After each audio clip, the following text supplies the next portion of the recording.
Okay guys, now we are going to discuss essay writing, and one of the most important essays in IELTS is discussion essay. Okay, in discussion essay they will give you two sides of two arguments of a topic, and you have to discuss both. Now, the first and most important thing is how to identify that the essay that you are writing is discussion essay.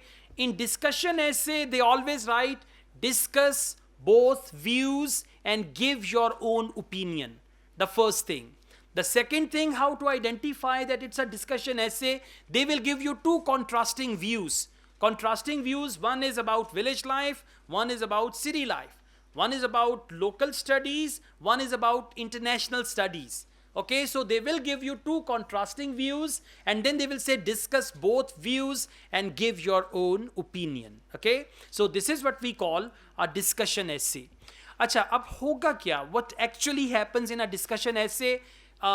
Some students misunderstand the topic. They write discuss both views. Until this point, it's clear that you have to write a discussion essay. Then they write and give your own opinion. And students who don't understand, give your own opinion essay. No, it means it's more like a debate. If you remember in schools, there are debates.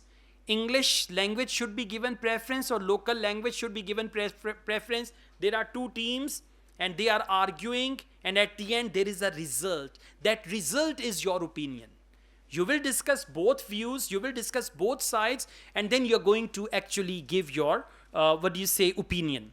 Now listen, whenever you write a discussion essay, it's all up to you. You may write minimum 4 paragraphs or you may write 5 paragraphs. I recommend 5 paragraphs, and I tell you why. The first paragraph of your discussion essay, you will start it with a general sentence about the topic. If the topic is local language and English, so you can say, these days English has become a global language and people all over the world find themselves very comfortable to communicate in this language. This is what we call a general sentence about the topic. As you're writing a discussion essay, they will give you two sides of arguments.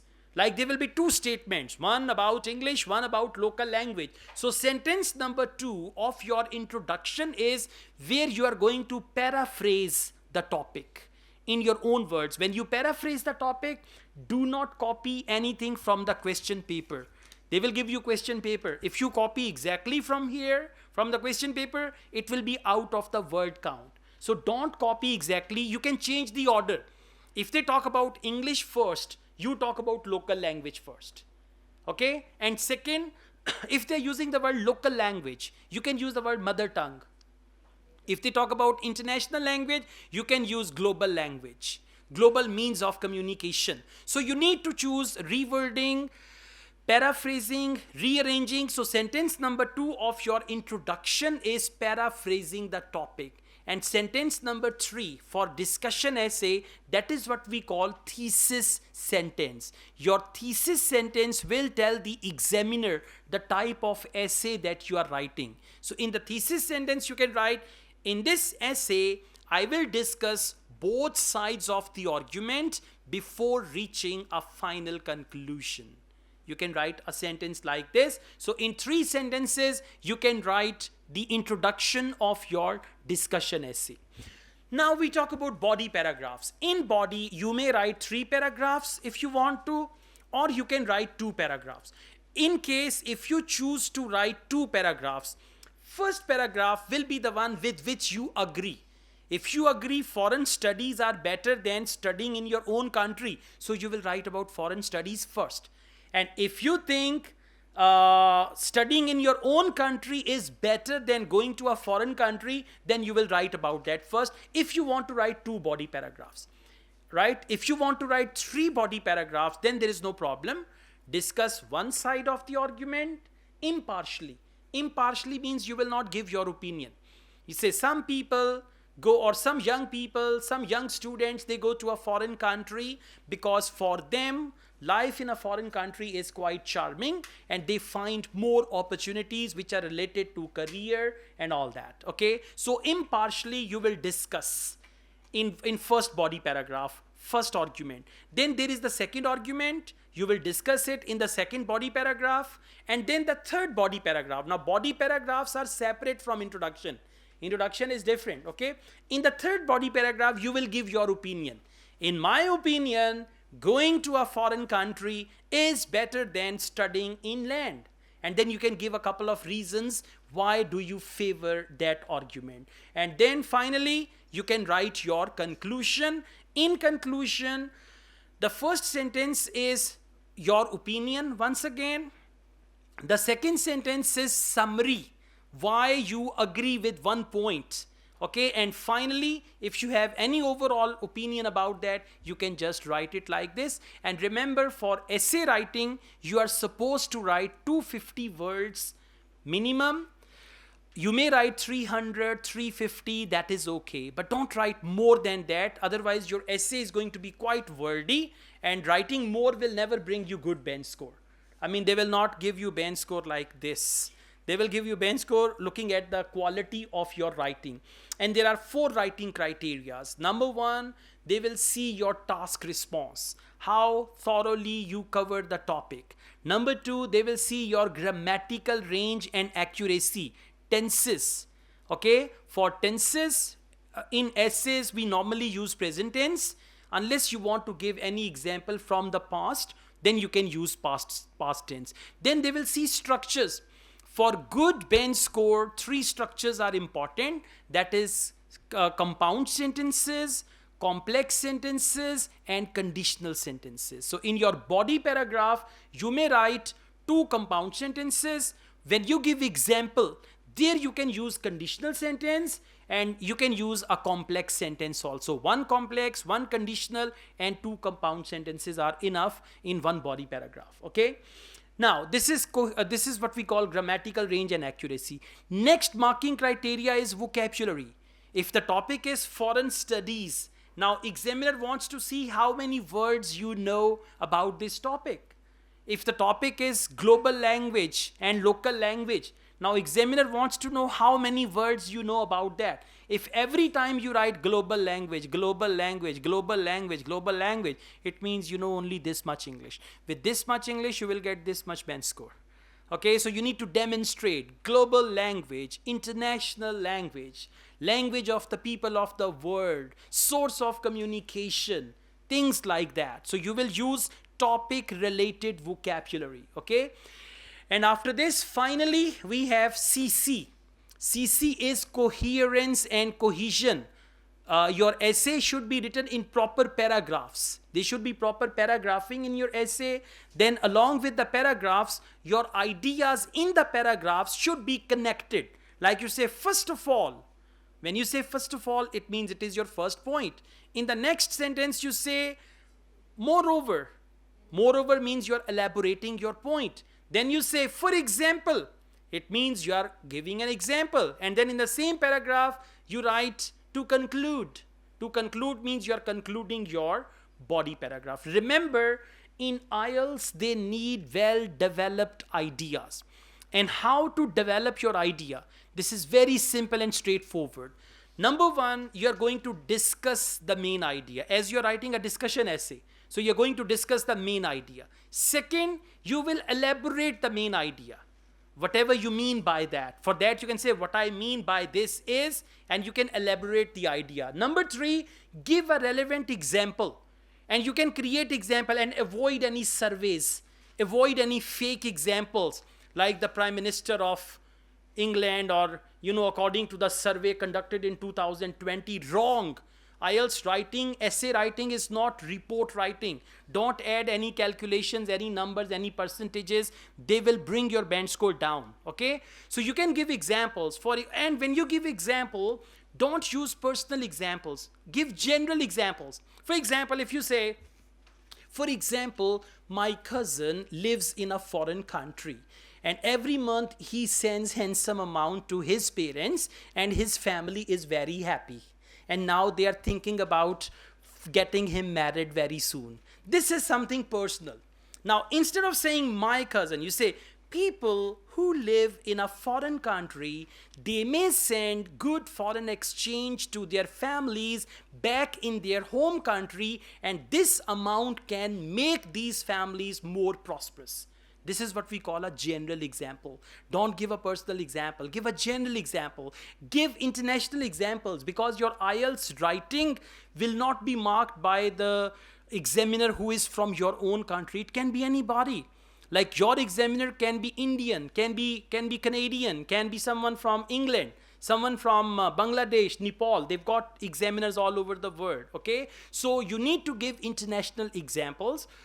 You need to give examples for third person, not first person, not second person, not my cousin and all that. You say people, and give example of plural, not singular. I mean, instead of saying one person, you say people who go to a foreign country. People who speak English, they always find it easy to communicate, something like that, right? So you will give an example, and after example, fourth sentences conclude that paragraph. Okay, so these four parts will develop your ideas very well, and as a result of that, you can use good bench score. Again, use a variety of words. If you don't know the synonym, then don't use any ulta sida synonym. Then use the same word again. For example, you use the word international language, then you use the word global language. Now you don't know any other word, so you can write English. You can write international language again, but if you write any putha word which cannot come over there, that will decrease your bench score. That is very important point. So better to repeat the word instead of using a word which is not, this is what we call contextual use of the word. Some words cannot be used in that very context where you try to use them. So this is what you need to do. And the best thing is to read essays and rewrite them. This is the shortcut, the shortest cut. Every day, read 5 essays, like you've got this book for general training, and this is the book for academic IELTS candidates. In these books, we've got the essays. So all you need to do, you need to read essays and then rewrite. Then again, and when you read, if you find a new word, pick it up. What's the meaning of this word? And then observe the whole layout of the essay, number of paragraphs, type of essay, how it is written, what is in first paragraph, what is the first line, what is the second line, second sentence, third sentence. Like this, when you carefully read and rewrite, automatically your grammar, vocabulary, everything will improve. If you see any comma, observe deeply why there is a comma. Okay, it means after, for example, I have to write a comma. Like this you need to do. This is the shortest way, and the longest way is to improve your grammar. I have an English grammar book that has 400 plus pages. So that will take a long, and even after that there is no guarantee. There is another IELTS trainer. He said, I became very emotional. First I taught English grammar to my IELTS students. Full 1 month only grammar, nothing else. And then I taught IELTS, and then when they appear in the exam, result was same, 5 band, 5.5 band. So it's not grammar. It's basically the understanding of overall English and the test pattern, which is going to help you get your desired band. Okay, that's good. Okay, now we are going to go through one essay and we are going to evaluate it as well. The topic is university students. And we'll see how to read and understand the topic. Some people think that all university students should study whatever they like. Now this is one side. Some people think all university students should study what they like. If you like to study science, you should study science. If you like to study music, you should study music. So the choice of subjects should depend on the students. This is one side. Others believe that they should only be allowed to study subjects that will be useful in the future. Means university or governments will decide that, okay, you should study science only. You should not study music. Music has nothing in future. So the second thing is they means students should only be allowed to study subjects that will be useful in the future, such as those related to science and technology. Now you understand? One thing is students should decide, and second, someone else should decide what they study. Discuss both these views and give your own opinion. This is the punchline of opinion essay. In opinion essay, they will always write this sentence. Discuss both these views and give your own opinion. Now, don't just look at the word opinion essay. No, it's a discussion essay, and in discussion essay, you have to give your opinion. Now, we start with the first paragraph. People have different views about how much choice students should have with regard to what they can study at university. So, this is a general sentence about the topic. Now we have second sentence. While some argue that it would be better for students to be forced into certain key subject areas, I believe that everyone should be able to study the course of their choice. Now, what has he done here? He has actually paraphrased the topic and he has given his opinion also. While paraphrasing the topic, he said, I believe that. I believe that means, in my opinion, everyone should be able to study the course of their choice. This is his opinion. So this introduction has only two sentences. One is general sentence about the topic, and in second sentence, they have paraphrased the topic and given opinion as well. Now we go on. There are various reasons why people believe that universities should only offer subjects that will be useful in the future. Now, this is the first point which we have. Some people think that all university students should study whatever they like. No, people believe that universities should only offer subjects that will be useful in the future. They may assert that university courses like medicine, engineering, and information technology are more likely to be beneficial than certain art degrees. Have you noticed one thing? He's only saying people say that. There are various reasons why people believe that. From a personal perspective, now this is personal opinion, it can be argued that these courses provide more job opportunities, career progression, better salaries, and therefore an improved quality of life for students who take them. Now, seen the words here, career progression, better salaries, and all that. On the societal level, even you can copy it somewhere. If you want to give an example of society, you can use on a societal level. By forcing people to choose particular university subjects, governments can ensure that knowledge and skill gaps in the economy are covered. Like, once upon a time there was MBA. Everybody was doing MBA. Right? Then there were computer courses. Everybody was doing ICS. So government should balance all these things also. Finally, a focus on technology in higher education could lead to new inventions, economic growth, and greater future prosperity. So one option or one side of the discussion is actually discussed here. Now, in spite of these arguments, I believe that. Now, this is your belief, what you believe. In spite of these arguments, I believe that university students should be free to choose their preferred areas of study. In my opinion, society will benefit more if our students are passionate about what they are learning. Now, if someone is studying music or art, he will be passionate about that. So then society will benefit more. Otherwise, people become doctors and then they change their profession. I know some doctors who did MBA later on. Okay? Or they left their medicine profession and they did something else. There are people like that.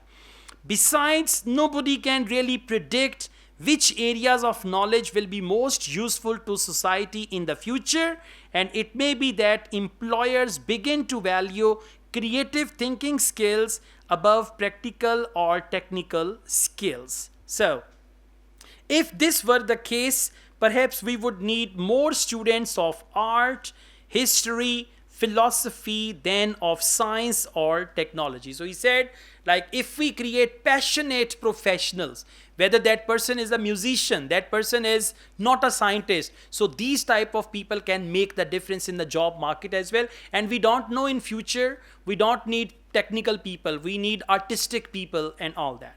In conclusion, although it might seem sensible for universities to focus only on the most useful subjects, I personally prefer the current system in which people have the right to study whatever they like. So this is one sentence conclusion.